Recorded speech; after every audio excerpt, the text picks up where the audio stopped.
Your ears do not deceive you. You have just entered the Cryptid Creator Corner brought to you by your friends at Comic Book Yeti. So without further ado, let's get on to the interview. Y'all, Jimmy, the Chaos Goblin strikes again. I should have known better than to mention I was working on my DC Universe meets Ravenloft hybrid D&D campaign on social media. My bad. He goes and tags a bunch of comics creators we know, and now I have to get it in gear and whip this campaign into shape so we can start playing. Another friend chimes in, "Are you going to make maps?" It's fair to say it's been a while since I put something together, so I guess? It was then that I discovered Arkenforge. If you don't know who Arkenforge is, they have everything you need to make your TTRPG more fun and immersive, allowing you to build, play, and export animated maps, including in-person fog of war capability that lets your players interact with maps as the adventure unfolds while you, the DM, get the full picture. Now I'm set to easily build high-res animated maps, saving myself precious time and significantly adding nuance to our campaign. That's a win every day in my book. Check them out at arkenforge.com and use the discount code YETI5 to get $5 off. I'll drop a link in the show notes for you, and big thanks to Arkenforge for partnering with our show. I think I'm going to make Jimmy play a Goblin Warlock just to get even. Hello, everybody, and welcome to today's episode of the Cryptid Creator Corner. I'm Byron O'Neill, your host for our Comics Creator Chat, and I'm delighted to introduce first-time visitor Kelly Thompson on with me. Kelly is an Eisner Award-winning comics writer with big title credits on Gem and the Holograms, Hawkeye, Black Widow, and Birds of Prey, amongst quite a few more, and recently has been diving into creator-owned space with personal favorites of mine, the Cull and Black Cloak. She's working with a new publisher now, helping Skybound revitalize the G.I. Joe franchise with the forthcoming Scarlett miniseries, Bringing Jane to G.I. Joe. Kelly, how's things? Good. Thanks for having me. Absolutely. So great to have you on. Well, I was going to ask you how your comics week has been, but hey, news just dropped that you've been nominated for five Eisner Awards this year. So damn, that's got to feel good. It's time to negotiate. Yeah, it feels really, really, really good. I'm so excited. Especially getting a nod for some creator-owned and for work for hire. Like that feels like me finally sort of getting it right. Like a mix of these things and honestly, when I look at those, I mean, I don't know. Does anyone get to an Eisner nom without really loving the thing they're making? I don't know, but I really love It's Jeff. I really love Birds of Prey. I love these creator-owned books, the Cull and Black Cloak. So, it's honestly really great for someone to go hey, you did a really good job on this thing that you love, and then you're like, yes, this is how it's supposed to work. So it's a great morning. Well, I've got a friend on the committee, so if we need to slide into those DMs, right? He's really into cross stitch, if that's helpful. We'll reach out. Before we jump into Scarlett, I think you've been unjustly targeted, sadly, from a few friends of mine. I was listening to a recent episode of the Spec Tales podcast, and I was frankly horrified that Jake and Jesus did you so wrong on the show. And I expect it from Jake, but not from Jesus, right? As a former guest myself on their show, I'm starting a new coalition if you'll join me, right? This is the I Hate Pennywise fan club. And normally I cannot get behind kicking off a hate group, but I think it's justified in this case. And I summarily pronounce Pennywise gets 0 tater tarts, not a 1, right? And furthermore, all clowns can just fuck off as far as I'm concerned. So are you in? And I'll understand if my rather zealot stance is a touch too far, though. Well, I don't know. I haven't read the book, and I'm not going to, probably. It's huge, and I know that thing at the end. There's no way that's going to work for me. Knowing what it is, there's no way. And maybe it's brilliant, and fans everywhere you don't know what you're talking about. But the pre-knowledge of knowing it, there's just no way for me to not process what that thing is and lose myself in the narrative. It just won't happen. So I can't speak to how great he is in the original material, but no, I did not like those fucking movies. Yeah. I was really disappointed by them. And again, that's not me trying to hate. That's me watching some of those trailers. I mean, remember when the trailer for the first one came out? The kid with the balloon and the like the I mean, I was terrified. I was terrified of those trailers. I thought this movie is going to be incredible. And then it was just, it was sometimes really good tension. And then a scary thing runs at you and then the scene's over. I don't get it. I don't get it. I hate clowns. I really do. I'm not scared of them personally. I have no problem admitting when something frightens me, like dentists, for instance. Yeah. You know, I just find them detestable. Like with the exception of the Joker and Shakes the Clown. I don't know if you've ever seen Shakes the Clown. Yeah. Yeah. Oh, yeah. Shakes the Clown is fantastic. Like I love Shakes the Clown, right? You have Joker, that. Joker doesn't really feel like a clown, does he? I mean, I know No. we play into this all the time, but we take him so seriously because I agree with you on clowns. They're sort of creepy, but I don't usually find them scary, but I just don't find it that interesting. But Joker's interesting. So I wonder what that is. I guess just all those incredible, terrifying stories. Yeah, I maybe when you grow up with it, it also mutes the flavor of it because I mean, with everybody putting an imprint on Joker, Joker has changed and morphed so much. Yeah. And so you play with the character enough. Some people will run with the terrifying, clown aspect. Others not so much. So. Yeah, I mean, it really just the only part of him that feels like a clown at this point are like a couple of the colors, depending on the approach, like green hair and white skin, and the smile, like because. Yeah, that's interesting. I guess he's just been so stretched and distended into so many different terrifying shapes that clown doesn't really sum it up, It feels almost dismissive. It's interesting. I hadn't really thought about it before. I think that's telling about how disassociated he sort of is from a more like It type of clown that we might think of, is that I didn't even really associate it, Yeah. That's interesting. Well, before Skybound gets mad at me for going off on a clown tangent, let's just pull it back to Scarlett. Sure. So Shauna O'Hara, or Scarlett, is a founding member of the G.I. Joe team.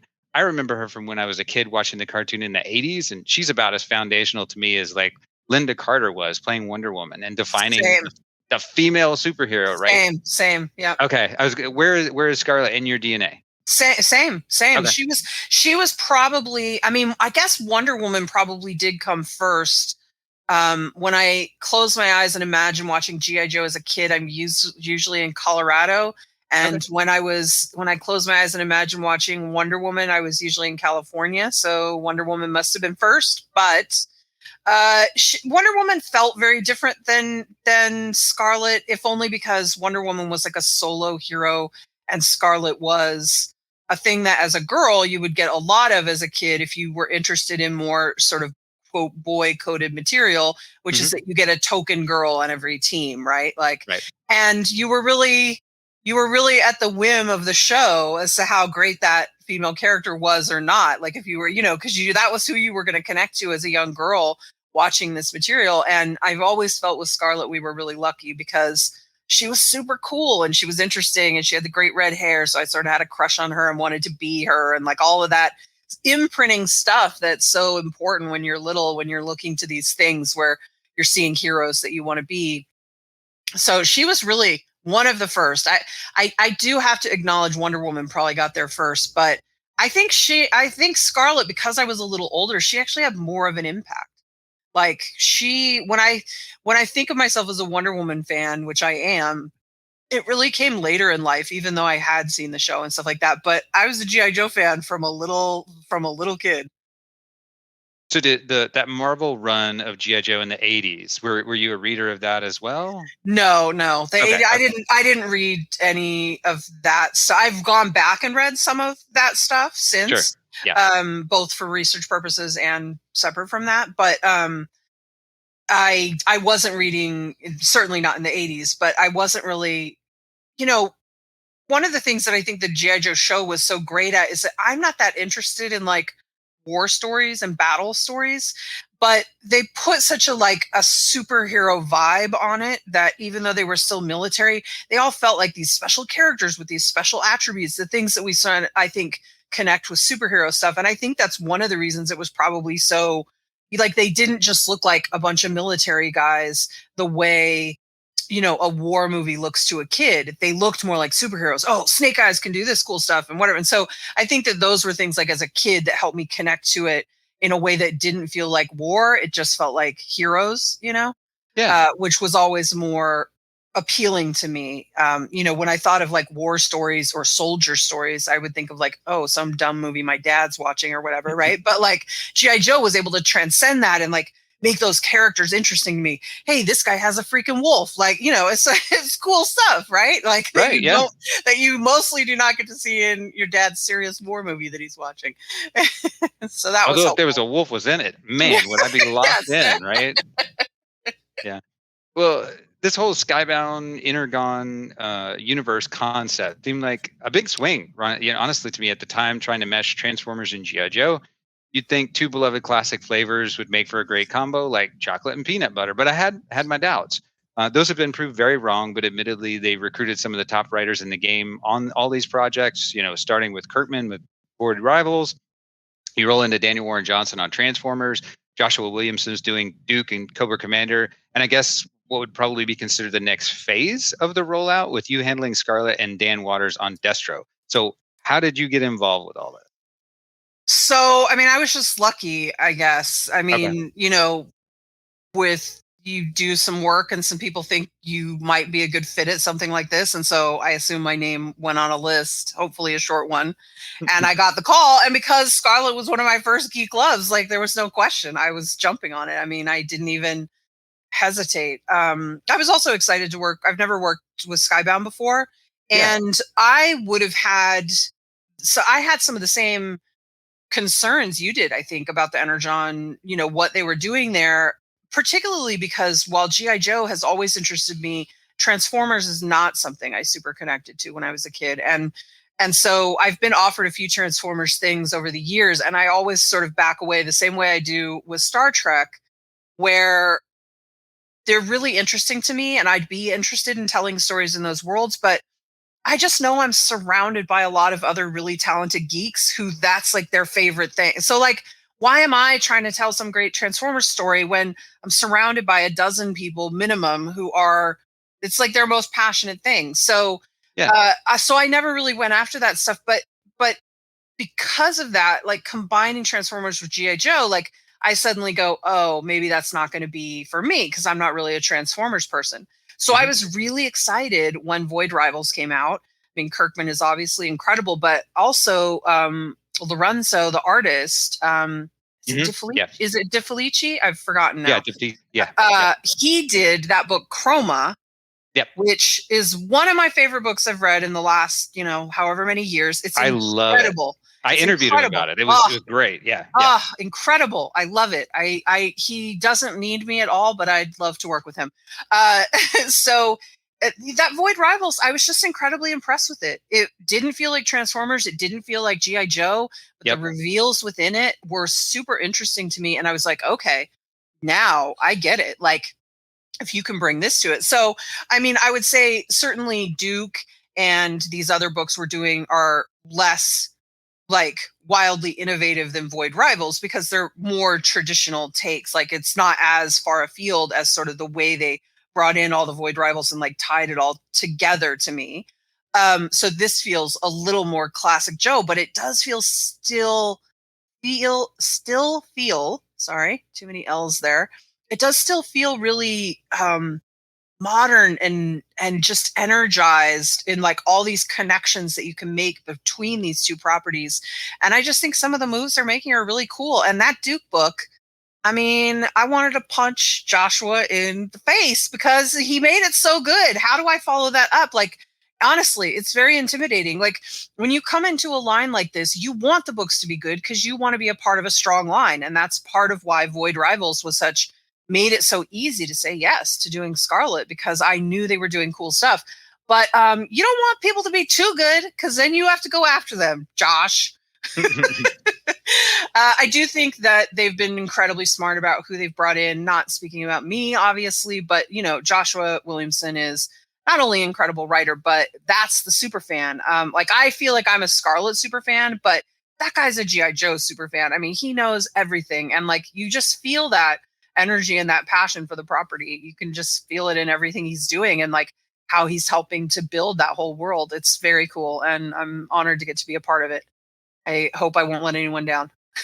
But you didn't let me down. Like I read the Oh yeah, that's right. That's right. You got to read one. I forgot. I'm sorry. Oh no, it's all good. Yeah, I mean, and to me, there was actually a welcome shift in tone from the other Joe miniseries so far, right? So you have Duke as like this torn, battered figure fighting against the system, disillusionment, all that, and then you have he's kind of like Captain America. Yeah. Yeah. And then you have Cobra Commander, who's his ruthless self with like a tech fetish, which is like a nice twist on it. But Scarlett is portrayed, is going to sound like weird in terms of an adjective, but like a bit motherly in this first issue. It's like you're building a version of her that there's a whole lot more friendship and like team dynamic in this book. So what did you feel like you had to infuse into her as a character? I just felt like, when you've got one female character, okay, that, and, I'm sure they're building out, I mean, already we've seen Baroness, and so like things, these characters are starting to develop and whatever, but when you have this one female character among your heroes that sort of has to toe the line for all of them, she's got to be really exceptional. I mean, listen, all the Joes are pretty exceptional, like, the way superheroes are, but I knew we were going to throw her into, we were going to have to give her, because we wanted it to be like a smaller, more personal sort of private angle, or I wanted that. Yeah. Because I thought that was the way into the character and the way in for her to eventually the Joes. But like, the Joes don't exist on page 1 of our book yet. They're like becoming, as you're seeing in the universe, you're seeing the pieces are coming together. And there are some hints to that in this one with like that appearance of Stalker and things of like, oh, people are building something else here. So she's not a part of it yet. But so this book is about showing the exceptional way in which she becomes a part of it by being who she is and like caring about the world and caring about her place in it and being frustrated by her inability to make things happen. She feels like she's like a janitor, like she's cleaning up after things have already gone bad and she wants a more proactive role. But sort of underpinning all that together is that through this military career she's got, and she's still pretty young, she's lost sort of like her best friend that she is the closest to as a sister, and that's Jinx. And we built that bond that, certainly their bond exists in the original, but not the way we've built it here, which is incredibly close. This is someone you go on a suicide mission to get back, because what would be the reason you'd go if we're creating a Scarlett who is feeling frustration within the military role she's stuck in, and we want her feeling that way because we're pushing her towards some other greatness that's coming. There's got to be a reason that she's going to say yes to these things that we really care about, that isn't just, it's the order you've been given. And so we gave her something she really, really cared about, something she'd really risk her life for. And I hope it's a like high octane. It's not revengey. I think when I was first writing it, I felt like it was more sort of James Bond, Mission Impossible, sort of cold spy vibes. But I do think that Marco's style is so like high octane and sort of frenetic that I think we ended up getting also, and I think it's great for the book, I think it makes it more interesting. We got sort of like almost a John Wick vibe to it, where she will like do anything. She will go through any number of obstacles to get to this thing. And it's really fun. It's really fun. Issue 3 in particular has a sort of dread quality to it, like the film, where it's all like trapped in one location and like, basically you're not intended to get out of this alive. So good luck. It's really fun. We're having a good time. Yeah, I mean, tonally, it feels a little less sci-fi than the other projects do. There's this like big theme thread where you have organic matter versus metal, right? Right. And it's very topical as we all kind of currently seek to understand, reject, or embrace the AI revolution and how we're going to interact with machines as a society moving forward, right? There was like super disturbing iPad commercial that came out recently.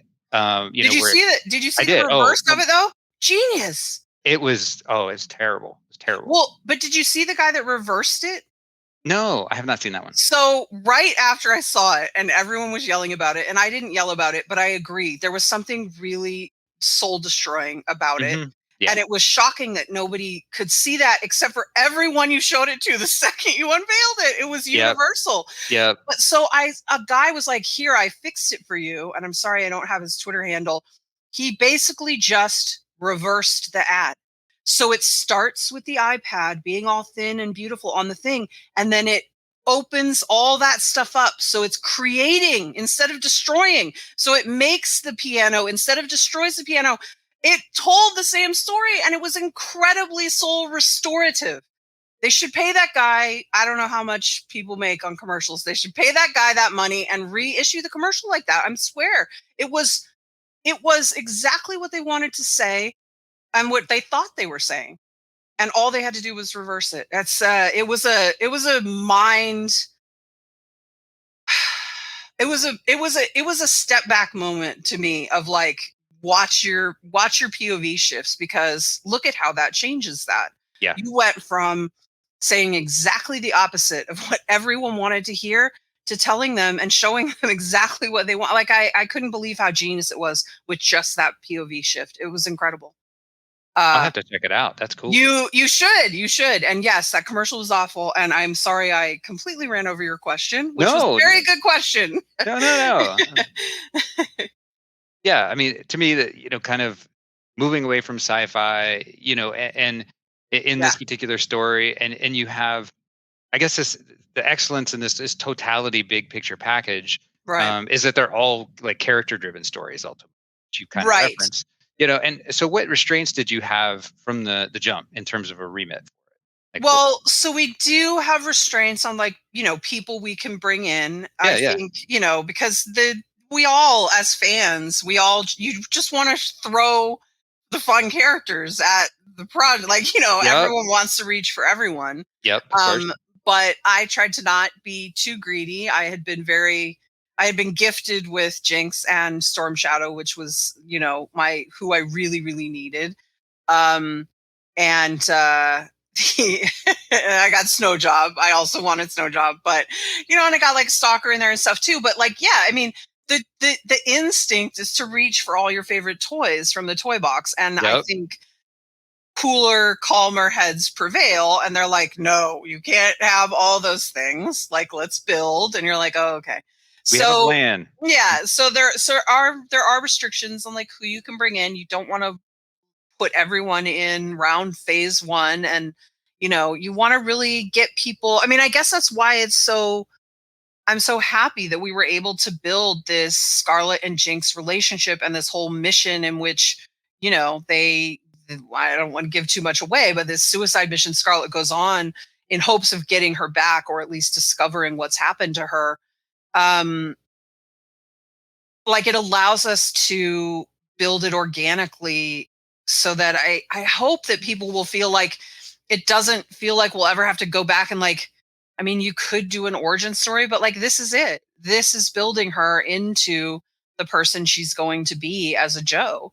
I do think our story, you're right, is less engaged with the text of, although some of that comes in. I don't think it ever comes in as big as, maybe Duke or some of these others, but and maybe because it all sort of, the story spins around the Arashikaji, and they tend to be less tech driven. And that's that is a little bit of a plot point in the book, them. Do we want to push forward, or do we want to stay traditional? Where are we going as a clan? So all of that stuff sort of wraps in, and you get the mention of a weapon. So that's your tech, probably, so there's still these threads there, but you're right that it feels a little more like a personal, quieter mission, even though it's incredibly dangerous. There's a lot of action. I mean, I talk about it being character driven, but it's not a slice of life, right? She's moving, shaking, doing things. Yes, for sure. Yeah, no, there's so much blood. Yeah. There's a lot of fighting. Yeah. Well, I mean, frankly, I absolutely adore that they tagged you for this, because she feels so feminine and so strong. And I'm glad, companies are getting on board, getting women to write these big female characters. We are more of an indie space, focused media outlet. And there's a portion of it that I'll always lament with like that TNA aspect that can drive sales, right? And I don't have a problem with sex positivity, but frankly, I'm tired of men writing women that lack dimension. Yeah. My first 3 jobs were in comic book shops, and I guess since I've gotten back into comics in a serious way in the last few years, I'm kind of rediscovering that love of characters like Catwoman when deftly handled by somebody like Teenie Howard. Yeah, and not knocking the groundwork laid down by the other writers in the universe, but it's all been a bit of a boys' club thus far, if a well-behaved one, right? Well, I mean, I think that's the unfortunate reality of comics. I mean, did you see those stats the other day on that article on CBR? No, I didn't. It was like they just, I'm not trying to get all rowdy about anything, but it's just the percentages are dire when you look at creatives, female creatives. So, I mean, I'm glad too. I think many men write women better than women do, but I don't deny that you're going to get like a little bit more of a attention paid, and I don't know. It gets in. There's such a dangerous ground to try to limit what people can write. But I certainly don't disagree that I have different priorities probably than a lot of other creators that would come in to write Scarlett. So I mean, I'm glad too, because it's really important to me that she be complicated, and I don't mind TNA either. I mean, I don't know if you read Birds of Prey, and obviously I want to keep this sort of Scarlet focus, but I just did a 2-issue arc that was about a fashion show, and which included Barda stripping fully naked during the fight because she thought her clothes were mind controlled. And and it's all for comedy and it's all for whatever. But I did that in part to show that you can do it, that these women are still strong and have agency and are complicated and interesting and funny and weird and make bad decisions too, like stripping off all your clothes in the middle of a fight because you think there's mind control. But I also wouldn't have done that with just any artist. Like, I knew Javier Pina and David Lopez have the same ideas in mind as I do, that they can show this woman being incredibly sexual while she's punching a guy's head off. Like, that these things don't have to come, my issue is like, they didn't even all have the same body types. Like, Barda doesn't look the same as Cass Kane. Like, that's right. Part of it. Like, I think that a lot of the thing that gets lost in the cheesecake is that what happens is it all gets whittled down to the same thing.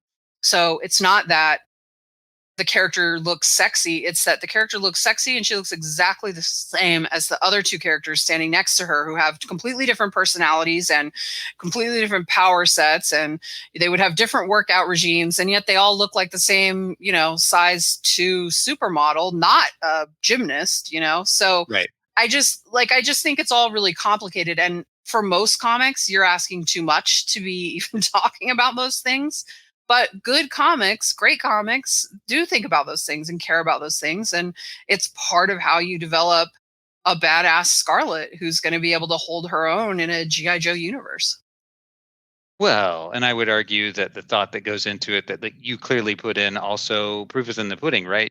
You just got nominated for 5 Eisner Awards. So somebody cares. Just saying. I do believe I know what I'm doing.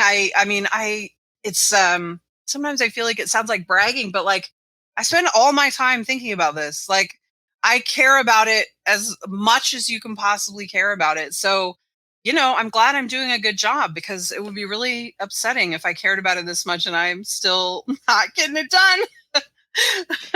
Yeah, that would be tragic. Which is frustrating. I mean, I've felt that way many times, but yeah, you feel better. I feel like Skybound looks at something like Black Widow and they go, okay, badass redhead, big fight scenes, like, let's do it. But then again, with a different artist, maybe this would have ended up too much like that book, And so I do think there's some genius in bringing in Marco, who's going to have a completely different style to Elena, much looser and higher energy. Hers is more controlled and precise. And it really just completely changes the vibe in really interesting ways. We're having a good time. But that's what counts at the end of the day. All right, let's take a quick break. Hey comics fam, indie comic book publisher Band of Bars just got a level up and announced it is now a cooperative. This heralds a new era for them, including a partnership with Dauntless Stories. And they added several new members to the ownership group. Marcus Jimenez is now Chief Operating Officer, Brent Fisher takes on the role of Chief Diversity Officer, and Joey Galvez is introduced as Head of Kickstarter Ops and Social Media Manager, which is sure to increase their capabilities overall as a publisher. And it further promotes their mission statement of advancing representation, inclusion, and diversity in the media. They also established a new board of directors to help chart the new path of their journey. With new projects in the works like Alas Goodbye dropping in June, Unbroken soon launching on Kickstarter, and Pawn coming up with Dauntless, stay tuned to this space for more exciting news from the growing Bards family. Let's get back to the show.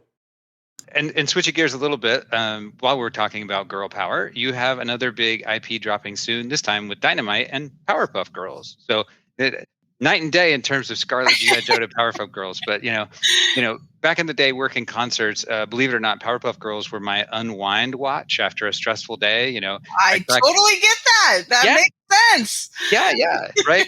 I crash into my bunk on a tour bus and get lost with Bubbles and Blossom and Buttercup. Buttercup's always been my favorite, right? So clearly you're a fan. Like what was? Yeah, I'm a big fan.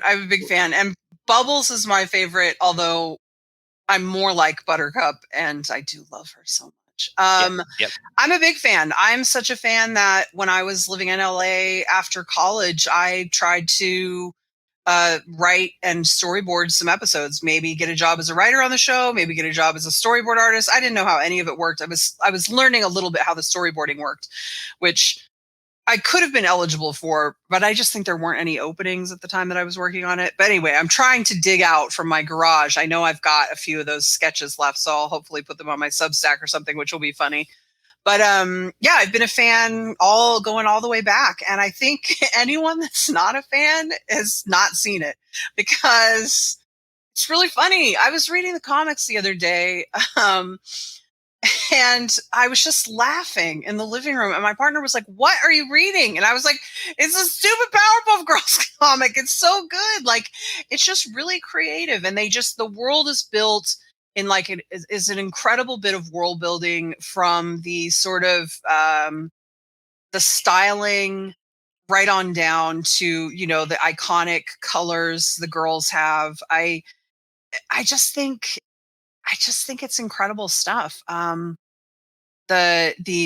sort of mid-century modern UPA backgrounds, like the watercolor and the geometric shapes and like the bleed through and stuff, which you probably see less in the comics than you do in the show, but like all of that stuff, it's just so smart and cool. Like when I look at the designs for just the random people of Townsville in the park, I mean, I'm just laughing before anyone said anything. Like, this kid's got a square head and like buck rabbit teeth. Like, what is going on? I love it. I love everything about it. The Rogues Gallery, I think, is so good for a cartoon like that, right? It's so good. It's better than most of the major superheroes I work on, honestly. I know. You got. I don't know if Carol Danvers has 3 better rogues than Mojo Jojo, him, and I don't know, the Rowdy Rough Boys. Like, I don't think she has the equivalent of that these days. I mean, I tried my best over 50 issues to create some new ones and build up some of the old ones, but you really can tell a hero's strength on the strength of their rogues gallery, and Powerpuff Girls is incredible. Best names like Fuzzy Lumpkins and Sedusa. My personal favorite, and no, he's not as important as a lot of the others, but like Dick Hardley. Like, how can you get away with that in a kids show? I know, it's so funny. Well, that's sort of the alchemy of Powerpuff Girls to me. I know it's not as popular as something like Simpsons, but it's a similar idea where a kid can get it. It's all, you know, primary colors and fun, great designs, interesting, easy to understand story. But then if you're watching it as an adult, there's a whole other layer laid over it. Like, sometimes it's a visual or a narrative trick. Often it's just jokes or, you know, in jokes like Dick Hardley. Like, I mean, amazing. I just love it. It's so fun. For the third issue, I created a new villain for them. that's basically inspired by the storyboarding thing I was doing 20 years ago. Okay. So I doubt he'll make the leap to the Rogues Gallery, but I can hope. A girl can hope. Hey, let's keep hoping. I'm along for the ride. I mean, it's always going to be fun. So. Yeah, for sure. Well, I wanted to touch on your creator-owned work too. It's not like you're short of writing gigs lately, but I'm curious what the catalyst was for wanting to kind of jump into that creator-owned pond, which we all know is tough. What were you missing with the big two? I mean, certainly it would be nice to just be able to make characters gay when you want and things. Like there's a freedom of control that, I think one of the first things people do when they go off and start doing creator-owned stuff is like, anyone can be gay who wants to be gay, because you're sick of having that restriction when you're working the big two. And I get it. These are billion-dollar characters a lot of the time. You can't just cavalierly new writers come in, but it can feel restrictive and frustrating, especially when you feel like it's not going the direction that the world feels like it's going. And you're like, we should be ahead of this, not behind this, Yeah. So I think that's a little bit just, you want that freedom. I also wanted to be able to work with,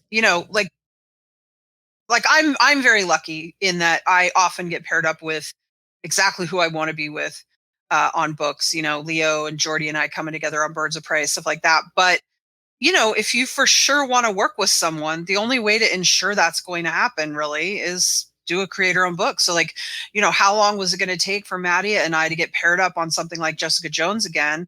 The only way to be sure if we wanted to work together was to do it ourselves. So, we built the Cull. I had this great opportunity with Substack so that I could fund the books, which after having done, I'm incredibly grateful for. But I do feel a little frustrated because I don't know how anybody does this if you don't have that funding. So I feel, 1 year after those books have come out, we're obviously reaping the rewards on the awards nomination side.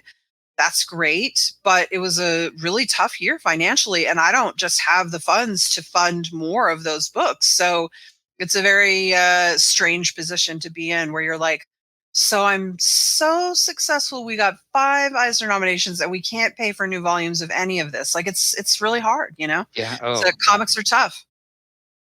Yeah, that's tough. That's really hard. But I get it. I mean, the draw, because I connect to, like, DC's Black Label is a great example for me. Yeah. Where I love those stories because they are not beholden to everything else that's canon. And so, that's why I work in the indie space, because I love world building. I love hearing about how people, world build. And I always get frustrated because I was like, I want more. And I get all the limitations as somebody who hears about the inside, ins and outs all the time. But it's frustrating. Yeah. It's I think I'm constantly lamenting that I want it to be easier to be successful in this industry, or to have this industry as your career. And that's all true, but I also, I don't know, maybe it doesn't get to be easy to do your dream. I don't know. Like recently someone was talking about TV and film, which I tangentially touch that sometimes. I haven't been super involved in things. I've had things optioned. I almost had a TV show go to a network. Like some things like that have happened, but I'm pretty removed from it. But someone recently said something about the difference from the people you deal with in comics versus the people in TV and film, is that the people in TV and film don't necessarily love TV and film. Okay. And I thought, that seems like bullshit, because so many people work so hard, writers, directors, blah, blah. And then I was like, wait a minute. They're talking about producers. They're talking about, you can make so much money in TV and film, and comics is protected from that problem because there's no money. There's no money in it. And so it's this weird thing where this horrible thing that makes it so hard to be a creator has actually sort of protected the medium itself, because there's not a ton of money to be made from it, from just making comics. Like, yes, some people out there have done a great job, Brian Michael Bendis has made a lot of money. Brian K. Vaughan has made a lot of money. Like, some people are incredibly good at this and just nail it and it's a home run. But for most of us, it's not a, hey, let me retire and have a beach house and whatever. Like, it's just a working life. Yeah. And there, I'm trying to appreciate the beauty in that. Is that part of the reason that is because there's not a ton of money in it. And so everyone in it really fucking loves it. People who make comics are not here to make a quick buck. They're here because they're in love with it. And it's sort of beautiful in a backwards way. Oh, it is. I mean, and it trickles throughout the industry, right? I'm not going to be egotistical here, but like people like me who, we are volunteering our time. I don't get paid a dime. I make nothing off of all this stuff, right? I do it because I absolutely love talking to creators and I love the books that they make, Yep. And so there's all these levels to comics that coming from another medium, because I used to be a professional fine art photographer and stuff. And then 15 years in the music industry, they're just nothing. It's so cutthroat. There's no scaffolding. People are not there to back you up, right? Wow. It's just a very, very different industry. Yeah.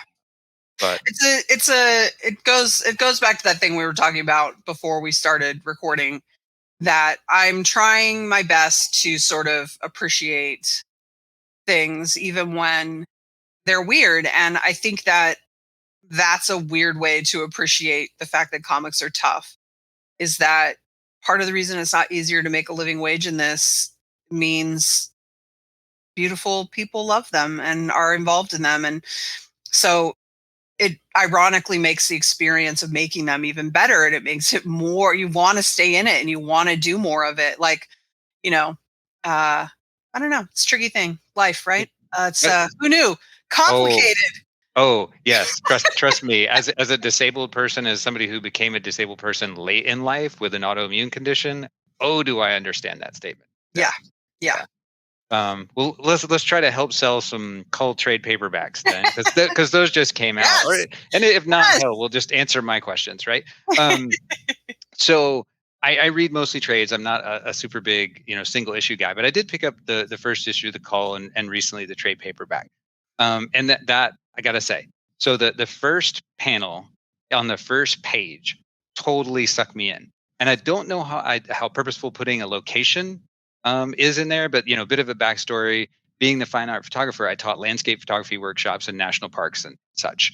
So that panel reminds me of a spot that I stood in a Cola State Park, looking southward at like the iconic Cannon Beach on Oregon's coast. Yep, exactly. I made one of my favorite images that day of an old man sitting on a beach alone overlooking the ocean. His back was turned. Don't know who he was. He never saw me. Never sold it anywhere. It's not a great composition, but it's still one of my favorites. So please, you just alluded to, but please tell me that was a purposeful location and don't break my heart. Yes. Cannon Beach is probably my favorite place on earth. My dream would be to have a house in front of that haystack rock. I think it's the most incredible thing I've ever seen. I think I find it magical because it feels completely organic and of the world and completely alien. Like, it feels like you could discover new worlds in there. And so that's what I did. Yeah. I was helped by, obviously there's a million photographs and I'd love to see your photograph, by the way. Sure. But, Mattia, there's a ton of material. He knows that it was based on this. I live in Portland. This is not far away in Oregon. Right. It's my favorite place to go and be. But Mattia they don't have the exact same thing, but he was like, we have this in Italy, some versions of, certainly. I've seen the movies. Italy's got a few things going for it. So he was like, oh yeah, there's a place I like that. And so we talked about that. He was like, maybe I'll photograph it, whatever. I read someone saying they thought that stuff on page 1 was a photograph. They're like, it's weird to mix in photography and this super real art. I was like, bullshit. Not for me. All drawn, but it wasn't a photograph. It's drawn. There are no photographs in this book. Matty is just that good, man. So anyway, it's definitely like a fictionalized Cannon Beach for sure. Okay. Yes, 100%. Yeah.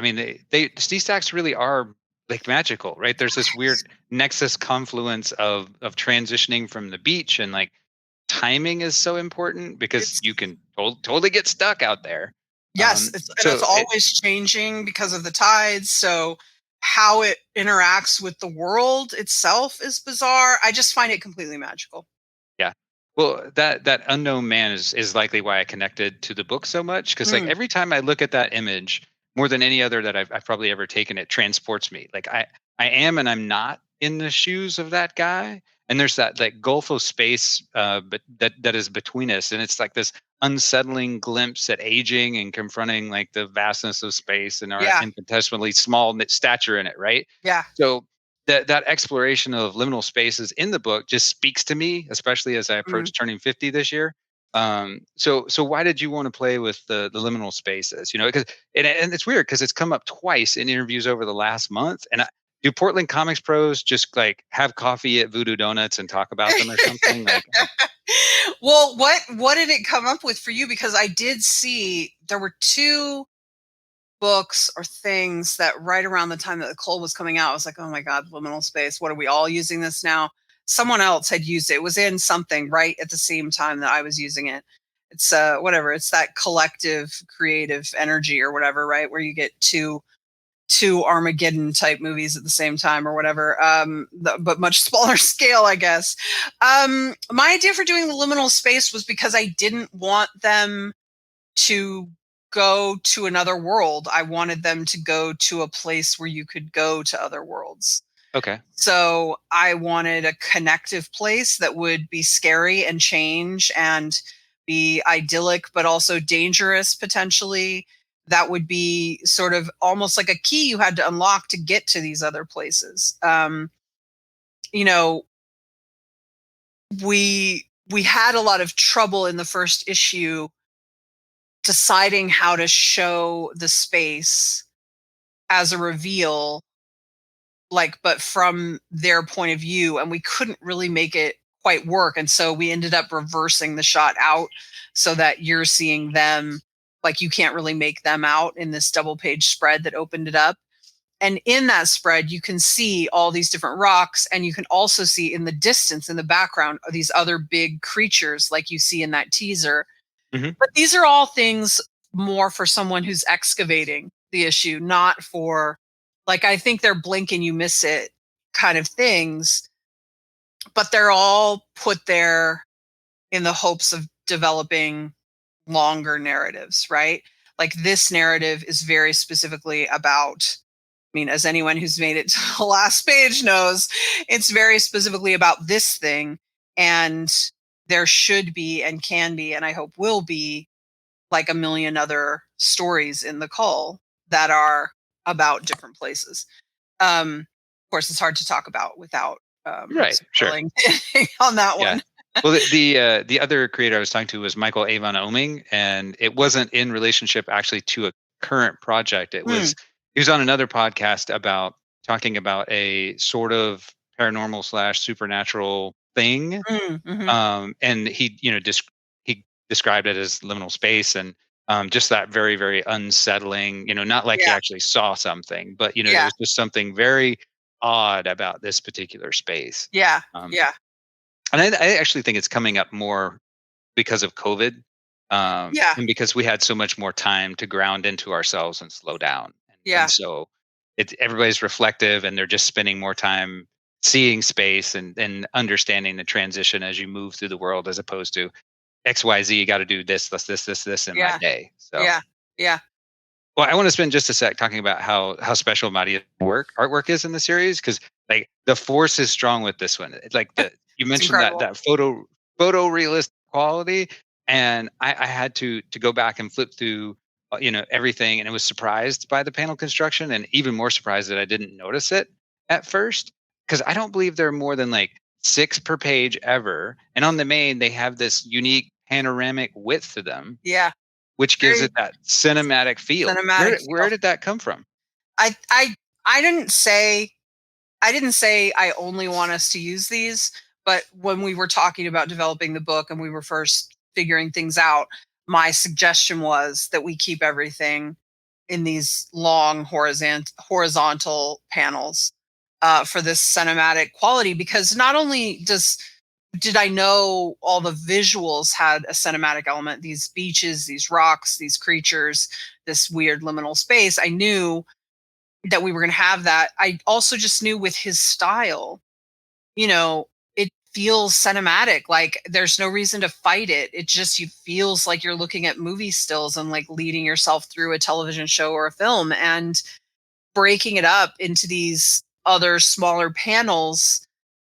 I don't know. It felt a little wrong to me. And I must have felt a little wrong to Mattia because he didn't do that. And if you go back and look at his Jessica Jones that we did together, and I'm sure other things too, he certainly didn't only use like long horizontal panels in that. We were, Right. and it looked fantastic. So it's not that it can't be done. It's just that this felt different. I also think that doing the panel structure like that, it has a way to sort of lull you and almost sort of like hypnotize you into it, which is sort of a vibe we wanted with the Cull, like, because it's such like a quiet book in some ways. Like, I mean, I don't mean to say that it's not a ton of writing in places. Like I would say it sort of lulls into quiet sections and then all of a sudden like bursts of like stuff we need to say and we're running from a thing or whatever. And so it's almost like a hypnotic quality to it that we were going for, but it's mostly the cinematic aspect of it, like that you just can't fight it with Mattia's work. So why try? It's so beautiful.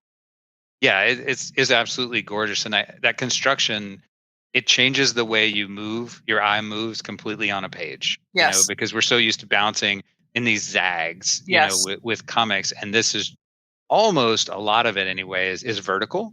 Yeah. And so you really do. You spend more time on the expressions and the lighting. Yeah. The coloring. The coloring's just amazing in that. Incredible. Just It's amazing. incredible.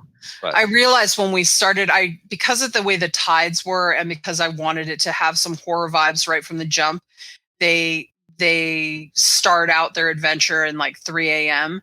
And as I was drawing it, I was like, wait a minute. I was like, we're like 18 pages in or something before like we start having anything that's not dark. Like, yes, we can play with flashlights in the light and we can play with these other things, but we're really making Mattia tie one hand behind his back because he's so great at these colors and we're limiting them so much. Now, we talked about that because I was worried about it. I was like, I'm worried about how dark this all is. I'm worried about that I'm like hiding this thing that you're so good at. And he's like, no, don't worry about it. He's like, we're going to find all these ways to do it. And so he did. He found like, the way he played with the light in the scenes when all the kids are waking up and in their rooms, and the way that shows them off differently. Lux in front of the lighted mirror doing her makeup and like all these things. He found all these ways to like lighten it and make it incredible. And it also just drew this incredible contrast between these darker, saturated like pages with this explosion when they go into this liminal space. So those contrasts were really funny, but really fun. But it was, it was sort of just this example of someone as good as Mattia is. Like, he took something that I was worried was an issue and that I flagged. And I was like, listen, if we really think this is a mistake, I can rework it and we can do something not at night or whatever. And he Okay. was like, no, we'll just do it. Like, these are the guidelines and we'll do incredible things within those guidelines. Like, I didn't mean to do this to him, but that's a little bit the thing that I call the meat dress problem, which is like Lady Gaga meat dress, or well, yes and no. It's project runway based, which is a lot of times you give these challenges that are absurd, like make a dress out of meat. And these people turn in an incredible thing. And then when you give them the challenge where you're like, free budget, freestyle, whatever you want, and everyone fucks it up because they try to do everything. So sometimes limitations are your friends, and working within those limitations can push you to create cooler, better, more interesting things. And I think in our case, it helped us a lot because I was very worried. The whole opening of that block of the Cull is quiet, very quiet. There's very little dialogue or anything to guide you. What's guiding you is literally photorealistic artwork that you're supposed to be looking at and really absorbing and taking and onboarding. And I was very, very worried that people were going to speed past that because they've sort of been trained to just go for the dialogue and not really look at the pages. And I was very pleased to see that.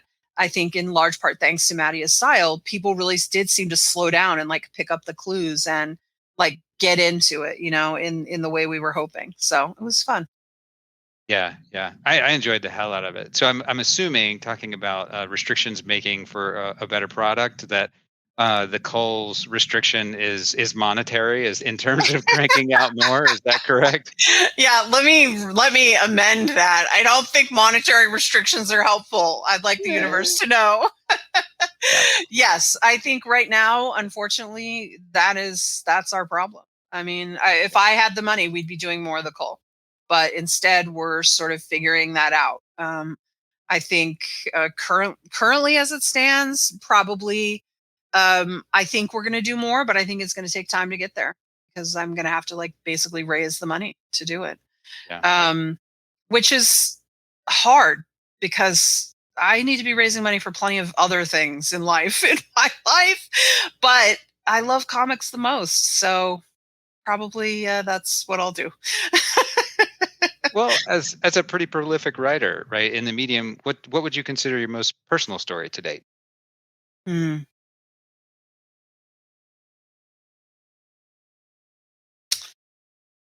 That's a good question with that pause, boy. I think it is a good question. I think I put a lot of myself in things, but I don't know. I feel like this, it's the thing I was talking about before where I don't really ever do something that I'm not super interested in. And I tend to fall in love with it as I'm working on it, because I connect, like any reader, I connect to characters very intensely. So, while I'm putting them through these paces, I'm falling in love with them. And so I even books that I take on where I'm like, that'll be easy, I can do that. I end up being just as invested in everything.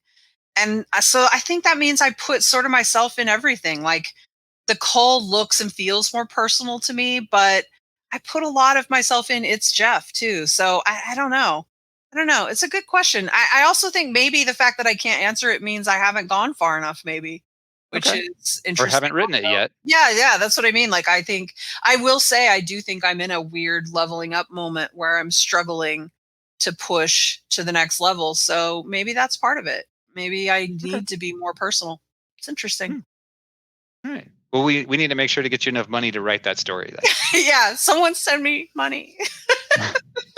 Well, preferably in large piles of non-sequentially cash. and we accept Bitcoin, right? Yeah. Actually, I don't even have any of that stuff. I can't stand crypto. I said that. I don't even know why I said that. It's a good joke. It's a good joke. Yeah. Then we just had to backtrack and quantify that we're not monsters. That's okay. Like, you had to backtrack a minute ago about what you said about being restricted, so I did too. It's all good. Well, we've covered a lot on here today. Circling back to Scarlett, that comes out June 5th, I believe, in shops. Is that right? Yes. Okay. Correct. Right. And I loved it. Can't say enough about it. It's another great drop in that combined universe of stories. I haven't been disappointed with any of them this far, and I try to stay objective about it, like reminding myself I'm predisposed, right, to enjoy it, because it echoes my childhood. But it really is a great jumping on point, I think, for newer readers who don't want to worry about catching up on 40 years of canon.